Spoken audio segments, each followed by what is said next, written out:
Hi friends, welcome to my channel super trader Lakshya. और यहाँ पे मैं एक और बहुत इन्फॉर्मेटिव वीडियो लेकर आया हूँ जिसके बारे में कोई बात नहीं कर रहा है और जो बहुत इंपॉर्टेंट इन्फॉर्मेशन है, क्योंकि मुझे ऐसा लगता है कि बहुत ही जल्दी आपको टीवी में हर दिन इसके बारे में सुनाई देगा, बड़ा हल्ला सुनाई देगा और बहुत ज़्यादा एक पैनिक सुनाई देगा, क्योंकि ये है एक चिंता का विषय। और चिंता का विषय शायद रईसों के लिए ना हो, लेकिन एक गरीब आदमी, middle class, lower middle class के लिए बहुत ही इंपॉर्टेंट चीज़ है ये।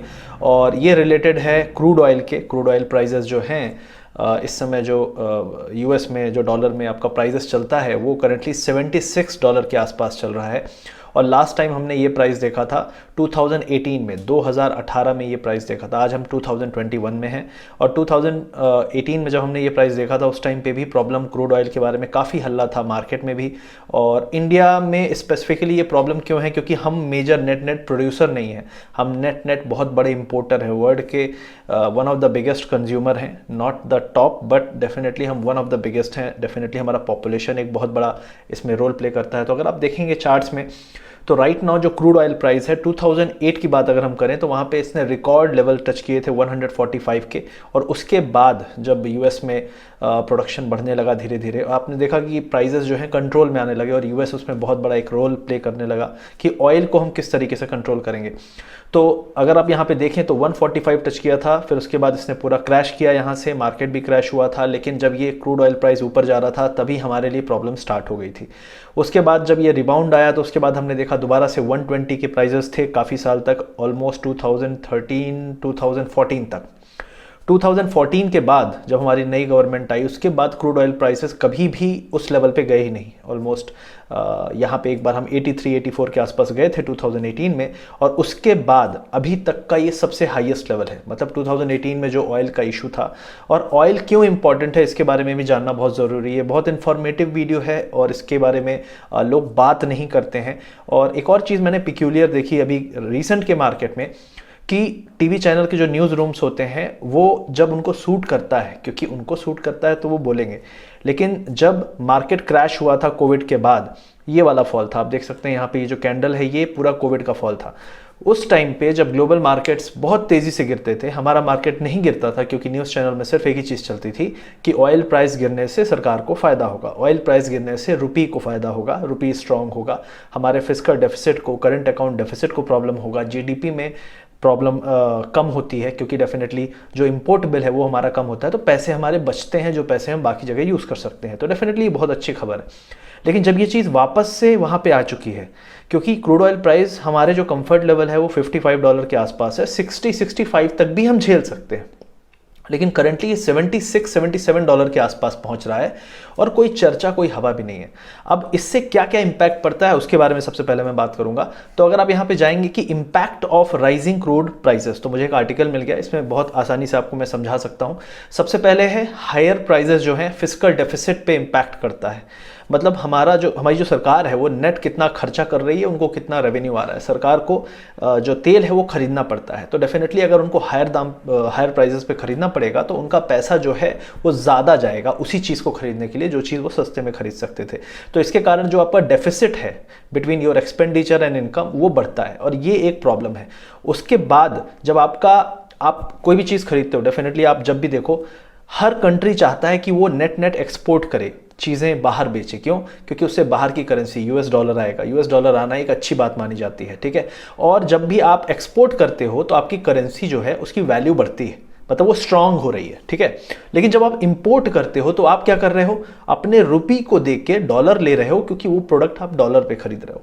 तो ये एक बहुत इंपॉर्टेंट पॉइंट है। तो इस तरीके से जब आप बाहर से चीज़ें ज़्यादा खरीदते हो तो हमारा रुपी कमज़ोर होता है। बहुत सारे लोग सीना चौड़ा करके बोलते हैं मैंने अमेरिका से खरीदा, डॉलर से खरीदा, और बहुत सारे लोग देशभक्ति की बात करते हैं। तो आपको बता दो कि आप एक तरह से रुपी को कमज़ोर कर रहे हो अगर आप बाहर से कोई सामान खरीदते हो। इंडिया में हाँ, आप एक ऐसा प्रोडक्ट बनाते हो जो आप विदेशों में बेच सकते हो, तो डेफिनेटली आप हमारे देश की मदद कर रहे हो। मैं उसमें नहीं जाना चाहता, लेकिन मैं आपको एक बता रहा हूँ, जो जब कभी आपको कोई शो ऑफ करता दिखे तो डेफिनेटली आप उसको रिमाइंड करिए इस चीज़ के बारे में।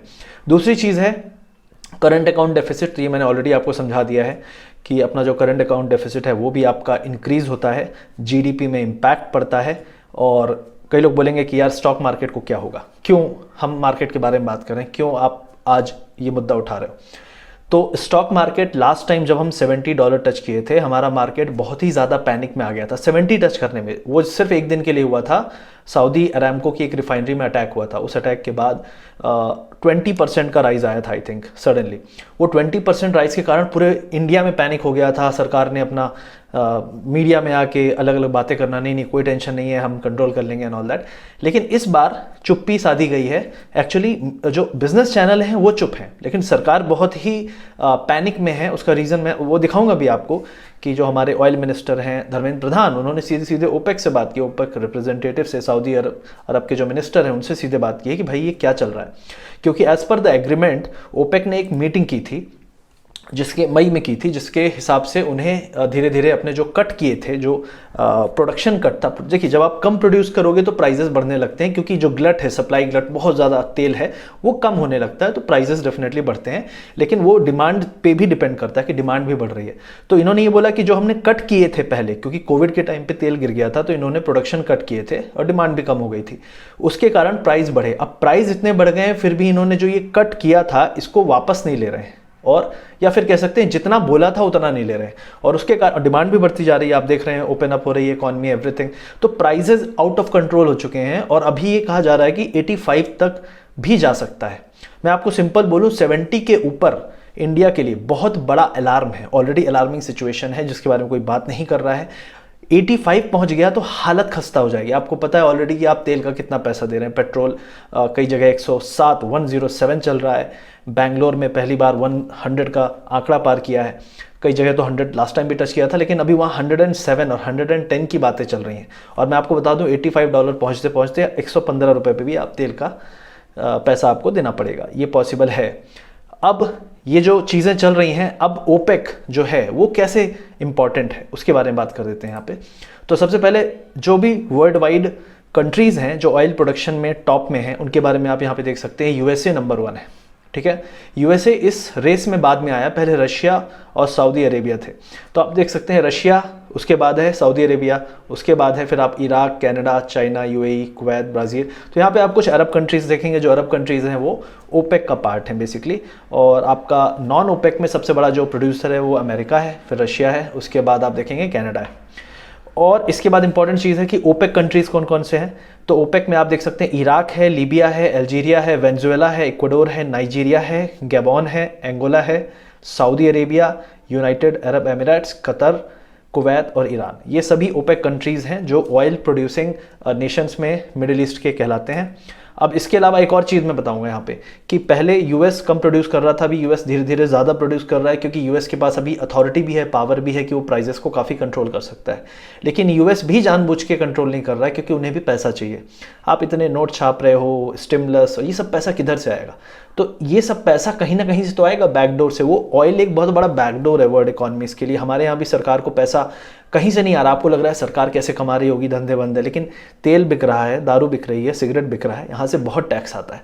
तो ये चीज़ें आपको ध्यान देनी है कि ये बैकडोर है, बहुत बड़ा बैकडोर है इंडियन गवर्नमेंट के लिए, जहाँ से आपको पता है कि जो कॉस्ट पड़ता है सरकार को, उसके बाद जो स्टेट का टैक्स है और जो सेंट्रल का टैक्स है और फिर एक्साइज है, ये सभी मिला के ही टैक्सेस बहुत ज़्यादा होते हैं। आप तेल में 100 रुपये में से करीब 60-70% तो आप टैक्स देते हैं। तो यहाँ पे आप देखेंगे कि 2016 में जो नॉन ओपेक देश थे उनका जो शेयर था वो 50% से कम था। और उसमें आप देखेंगे नॉन ओपेक में यूएसए 14% था, अभी यूएसए 18% है। इतनी ज़्यादा 3-4 साल में जो सप्लाई और डिमांड बढ़ी है, उसके बाद भी आप देखेंगे यूएसए बढ़ता जा रहा है। और इस समय अगर आप स्टैंड अलोन बोलें तो दुनिया में सबसे ज़्यादा 18% प्रोडक्शन कर रहा है यूएस। उसके अलावा Saudi Arabia 12%, Russia 12%, other OPEC nation जो छोटे मोटे हैं वो 24%। अभी ये रेशियो पहले 55-60% था, अभी ओपेक का जो शेयर है वो 50% के भी अंदर आ चुका है। रशिया एक्चुअली अपने आप को ओपेक में नहीं गिनता है, लेकिन फिर भी कई बार वो ओपेक की मीटिंग्स में रहता है। तो ये सभी चीज़ें आपको देखनी पड़ेंगी यहाँ पे कि धीरे धीरे डिपेंडेंसी जो है वो ओपेक की कम हो रही है, और इसमें यूएस का भी और बाकी जो कंट्रीज़ हैं उनका भी शेयर बढ़ता जा रहा है, तो वो भी कंट्रोल कर रहे हैं प्राइसेस। तो अगर आप बोलें कि सिर्फ ओपेक के कारण ऐसा हो रहा है, नहीं, हर देश पैसा कमाना चाह रहा है, क्योंकि उनके पास फाइनेंसेस जो भी खर्चे हुए हैं, जो भी इकोनॉमी में डैमेज हुआ है, उसको फाइनेंस करने के लिए पैसे चाहिए। तो ये एक पॉइंट था। तो ये सभी चीज़ें आप यहाँ पे देख सकते हैं। उसके अलावा मैं यहाँ पे अब इंपॉर्टेंट बात कर लूँ कि हायर जो ऑयल प्राइसेस हैं उसके लिए हमारी सरकार क्या कर रही है। तो करंटली जो धर्मेंद्र प्रधान है उन्होंने ओपेक को बोला है भैया कम कर दो, बहुत बुरी हालत होने वाली है यहाँ पे। और कई लोग बोलेंगे कि यार इससे फ़र्क क्या पड़ता है, ठीक है, फ़र्क क्या पड़ता है। अगर आप देखेंगे यहाँ पे तो as per the reserve bank data RBI report से हर 10 बैरल में for every 10 barrels increase in crude prices lead to additional 12.5 billion deficit. जो डेफिसिट है हमारा, जो एक्सपेंस और इनकम का जो डेफिसिट है वो 12.5 बिलियन बढ़ जाता है, ठीक है, विच इज रफली 14 बिप्स, ठीक है, basis point of India's GDP, which is huge. 45 Bips of GDP को आपको इंपैक्ट सिर्फ तेल के कारण, सिर्फ प्राइस ऑफ ऑयल के कारण इंपैक्ट पड़ जाता है, वो यहाँ पे क्लियरली दिख रहा है। तो मैंने आपको क्या बोला, हमारा कंफर्टेबल रेट है 64, और एक्चुअली जो हमारे बजट थे उसमें इन्होंने जो प्राइस किया था 55 से 60 किया था, क्योंकि ऑयल प्राइस बीच में 30 भी चले गए थे, 30 भी। तो अभी हमारे बजटेड जो हमने बजट किया है जितना कि इतना प्राइस रहना चाहिए, उस बजट से भी करीब 15 से 20 डॉलर ऊपर चल रहा है। और आप सोच सकते हैं कि वो एक्स्ट्रा खर्चा सरकार को करना पड़ेगा, क्योंकि सब कुछ खुल चुका है, डिमांड वापस आ रही है, लोग ट्रैवल कर रहे हैं। तो इन सब के चलते आप देख सकते हैं कि डैमेज कितना है। और जब crude oil prices 85 dollar barrel पहुंच जाएगा तो deficit on account oil balloons to 106 billion, which is 3.61% of India's GDP. अब आप सोचो, इंडिया जीडीपी का 3.61% इंपैक्ट दे सकता है 85 डॉलर पे पहुंचने पे। ये है इंपैक्ट। और इसके बारे में आप बोलो स्टॉक मार्केट, जीडीपी से स्टॉक मार्केट फैक्टर इन होता है, फिस्कल डेफिसिट से होता है, इंटरेस्ट रेट बढ़ेंगे, इन्फ्लेशन बढ़ रहा है। और एक और चीज़ है, बहुत सारे लोग पूछ रहे थे कि कौन कौन से सेक्टर हैं, और कंजम्पशन में मैं बात कर रहा था आपसे। कंजम्पशन आप देख सकते हैं, यूनाइटेड स्टेट्स 19 मिलियन बैरल्स है, 20%, 14%। इंडिया का जो टोटल कंज्यूमर जो हमारा शेयर है वो 4% है। वर्ल्ड में टोटल कंजम्पशन हमारा ऑयल का 4% है अप्रॉक्सीमेटली। और यहाँ पे इम्पैक्ट, कई लोग बोलेंगे कौन कौन से सेक्टर हैं, कौन से स्टॉक्स हैं जिन पे इम्पैक्ट होना चाहिए, लेकिन आज के समय में किसी को पता ही नहीं है। तो लोग सोचते हैं क्या इम्पैक्ट होगा। टीवी वाले आपको बताते नहीं, वो तब बताएंगे जब ऑलरेडी डैमेज हो चुका होगा। इसलिए मैं आपको यहाँ पे बता रहा हूँ जो सेक्टर्स हैं जहाँ पे सबसे ज़्यादा इम्पैक्ट होगा वो है आपका tyre stocks, lubricants, footwear, Relaxo, Bata, ये सब, रिफाइनिंग, एयरलाइंस, ठीक है। उसके अलावा एक और है पेंट्स, जो यहाँ पे मेंशन नहीं है। तो ये सभी जो इंडस्ट्रीज हैं इनका बेसिक रॉ मटेरियल ही क्रूड ऑयल है। दूसरी चीज़ है, आपको पता होगा कि लोग बोलते हैं यार इतना महंगा तेल है, गाड़ी क्यों लेना। ये सोच देखा होगा, गांव में जाएंगे तो ऐसी बातें होती है, अरे यार 100 रुपये का तेल कौन भराएगा, गाड़ी छोड़ो बाद में लेंगे जब सस्ता हो जाएगा। मतलब तेल के दामों से आपका डिसीजन होता है। तो ये चीज़ दिखाती है कि कितना बड़ा इंपैक्ट ये इकोनॉमी में ऑलरेडी डाल रहा है, लेकिन उसको रिप्रेजेंट मतलब नहीं किया जा रहा है, या फिर उसको फोकस या हाईलाइट नहीं करा जा रहा है। लेकिन आप अगर देखेंगे तो कुछ स्टॉक्स, एशियन पेंट्स और कुछ स्टॉक्स जिनके बारे में मैंने पिछले हफ्ते बात की थी, ये ऑलरेडी टॉप बना रहे हैं। फुटवियर्स के बारे में मैंने इतना ध्यान नहीं दिया, लेकिन मैं आपको बता दूं कि टायर स्टॉक्स, पेंट स्टॉक्स और आपका एयरलाइंस, इन सभी में भयंकर इम्पैक्ट होने वाला है। ओपन अप करके आप गो एयर, जो इंडिगो और गो एयर, इन सभी को, स्पाइस जेट को ऊपर उठा सकते हो। लेकिन जब ऑयल प्राइसेस इतने हाई हैं तो जो एयर ट्रैफिक का जो आपका फ्यूल होता है, ठीक है, फ्लाइट प्लेन वाला जो फ्यूल होता है, वो उसका प्राइस भी आपका बढ़ेगा, और वो ये लोग मैनेज नहीं कर पाएंगे। तो ऑलरेडी डिमांड कम है, उसके बाद आपके प्राइसेस बढ़ाने पड़ेंगे। जब आप इतने हाई प्राइस कर दोगे तो लोग बोलेंगे यार क्यों ट्रैवल करना, चलो बस से चलते हैं, अपनी गाड़ी से चलते हैं, व्हाटएवर। आई एम सेइंग कि बिजनेस इंपैक्ट होगा, और ये सब चीज़ें हाईलाइट करना ज़रूरी है। दूसरा है, अगर तेल का दाम बढ़ता है तो आपके घर में, पड़ोस में, सब्जी भाजी, जो भी सामान आपको दिख रहा है आसपास, वो हर चीज़ ट्रांसपोर्ट के थ्रू आता है। आप ट्रांसपोर्ट का कॉस्ट बढ़ेगा तो चीज़ों का कॉस्ट बढ़ेगा। कई लोग अपनी जो फैक्ट्रीज चल रही हैं, कैरोसिन यूज़ होता है, डीजल यूज़ होता है, पेट्रोल यूज़ होता है, व्हाटएवर, सबके दाम बढ़े हुए हैं। तो उनका कॉस्ट ऑफ जो मैन्युफैक्चरिंग है वो बढ़ रहा है, तो डेफिनेटली प्राइजेस बढ़ेंगे तो इम्पैक्ट सीधे कंज्यूमर को होगा। तो आप कैसे कह सकते हो कि ये मार्केट में इम्पैक्ट नहीं करेगा, और क्यों इसके बारे में लोगों को बताया नहीं जा रहा है? ये बहुत बड़ी सरप्राइजिंग चीज़ है जो मैं सोचा हाईलाइट करना चाहिए। दूसरी चीज़ है, ऑयल का आप चार्ट देख सकते हो, ऑलरेडी हम ऑलमोस्ट 76-77 पे हैं। अगर ये ब्रेक हुआ तो हमारा 85 तक का लेवल खुल जाएगा, और जिस तरीके से रैली हुई है, जिस तरीके से हु हल्ला है, मुझे लगता है एक बार 80-85 टच करेगा।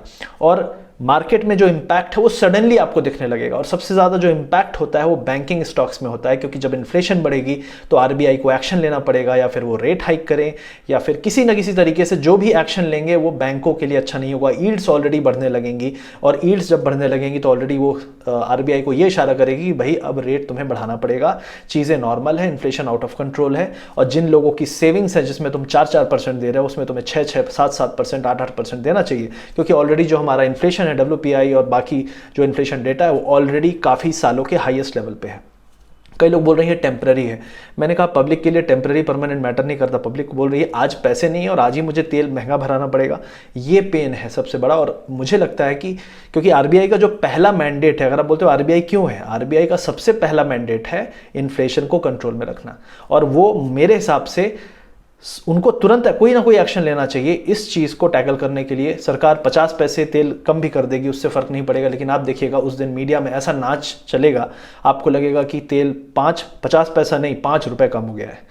तो तेल के दाम कम से कम 5 से 8 रुपये कम होने चाहिए, तभी लोगों को इसका थोड़ी सी राहत, मैं नहीं कह रहा राहत मिलेगी। आपने 30 रुपये बढ़ा दिया है, 5 रुपये कम कर दोगे तो भी कोई फ़र्क नहीं पड़ेगा। और मुझे ऐसा लगता है गवर्नमेंट बहुत जल्दी तेल के दाम कम करने वाली है, मोस्ट प्रॉब्ली करना चाहिए। अब नहीं करेगी तो डेफिनेटली ये दिखाता है कि सरकार के पास पैसे नहीं है, और सरकार को पैसे निकालने के लिए डेफिनेटली तेल के प्राइस यहीं पे रखने पड़ेंगे। तो ये सभी सिचुएशन है जो मैं हाईलाइट करना चाहता था। ऑयल प्राइसेस पे नज़र रखिए, ऑयल प्राइस से बहुत बड़ा इंपैक्ट पड़ता है स्टॉक मार्केट में, और ऑयल प्राइस से रिलेटेड जो सेक्टर्स हैं उनके बारे में मैं आपको बता चुका हूं, तो उस पर भी ध्यान रखिए, क्योंकि ये सभी चीज़ें आपको कुछ दिन बाद मीडिया में हेडलाइन में दिखेंगी, और तब तक में हो सकता है वो स्टॉक्स जहां पे आप अभी घुसे हैं आपको पता ही नहीं है वो रिएक्ट करना स्टार्ट कर दें। तो सेक्टर्स मैंने बताया आपको, ल्यूब्रिकेंट है, टायर है, आपकी पेंट है कंपनीज, और आपका फुटवेयर्स है। तो ये सभी चीज़ों में आपको एक्टिवली यूज़ होता है, एयरलाइंस है एक्टिवली यूज़ होता है, क्रूड ऑयल, तो उस पर नज़र रखिए। और जो भी एक्शन आपको लेना है, मैं एक्शन यहाँ पे नहीं बताऊंगा, मैं बस आपको इन्फॉर्मेशन दे रहा हूँ कि आप नज़र रखिए, क्योंकि तुरंत से आप देखेंगे जैसी ऑयल प्राइस अभी 76, अभी चरम सीमा है वो पार हो चुकी है। 75 एक लेवल था जहाँ से लोगों ने सोचा वापस आ जाएगा, 70 आ जाएगा, लेकिन ये नहीं गिव अप कर रहा है, और ये जैसे जैसे 80 के पास जाएगा आप देखेंगे बैंक स्टॉक्स, बैंक निफ्टी और पेंट स्टॉक्स और एयरलाइंस ये सभी धड़धड़ाने लगेंगी 4 से 5%। तो मान लो आराम से इसको गिरना चाहिए, क्योंकि मैं आपको एक और चीज़ बताऊं कि जब लास्ट टाइम ऑयल प्राइस गिरते थे, यूएस मार्केट में क्रैश होता था हज़ार पॉइंट का, हमारा मार्केट फ्लैट बंद होता था। पता है क्यों? क्योंकि ऑयल प्राइस उस दिन 10% क्रैश होता था, और मीडिया का सबसे पहला हेडलाइन होता था ऑयल प्राइस कम होने से हमारी सरकार को फ़ायदा होगा, सब कुछ फ़ायदा होगा, क्योंकि फ़ायदा होगा for sure, it is beneficial, but अभी जो नुकसान हो रहा है उस नुकसान को हाईलाइट नहीं किया जा रहा है। तो ये वीडियो इसीलिए था कि आपको पता चले कि रियलिटी क्या है, और आपको ये भी पता चले कि न्यूज़ चैनल्स आपको कब ये चीज़ बताएंगे। मुझे पता है कि अभी नहीं बताएंगे, जब ऑलरेडी रिएक्शन होने लगेगा तब आपको पता चलेगा, और तब तक बहुत देर हो चुकी होगी। आई होप ये एफर्ट को आप अप्रिशिएट करेंगे। लाइक शेयर सब्सक्राइब जरूर करिए। अगर ये चैनल अच्छा लगता है तो बेल आइकन भी दबा के रखिए, ताकि कोई भी वीडियो में डालता हूं तो आपको पता चले। मिलते हैं अगले वीडियो में। Thank you very much.